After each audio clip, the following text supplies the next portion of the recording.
To set up mobile hotspot in Samsung Galaxy A27 5G, first of all, you will need to open settings on your device. Next step is to enter connections on the top, and then we can scroll down until we find mobile hotspot and tethering. If you click on it, you can find mobile hotspot right here. You can turn it on and off, but keep in mind that using a hotspot requires you to turn off Wi-Fi. Then you can click on mobile hotspot to see all of its settings, and let's adjust them from top to bottom. So here we can click on network name. That allows you to change the name for your network.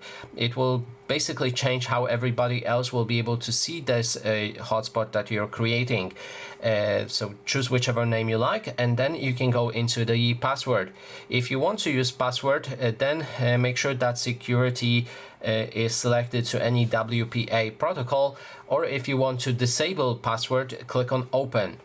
Keep in mind that using a password requires you to have at least 8 digits on the password, so choose whichever password you like, and then it's set.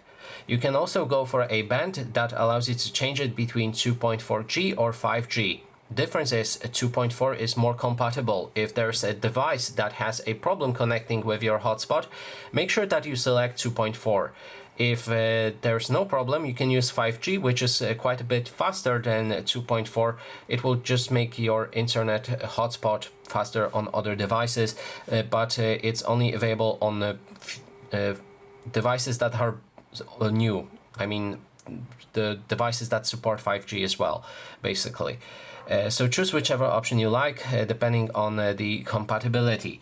Then there's options for auto hotspot. Right here you'll be able to use auto hotspot and share it throughout your different Samsung account devices with direct connections.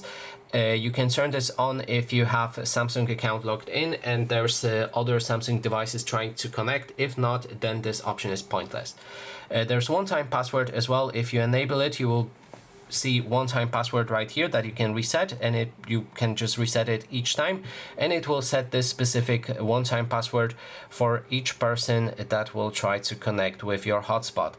And you can also click on the top option right here that allows you to adjust the limit for your mobile hotspot. That means the other people that will be using your hotspot, we can use this amount of internet from it. So for example, we can go for 300 megabytes. Then there's devices connected. If there's something connected to your hotspot, you'll be able to see it right here. Then you will have option to block it as well. And you can see previously connected devices as well and do the same thing. So that is basically everything. Thanks so much for watching.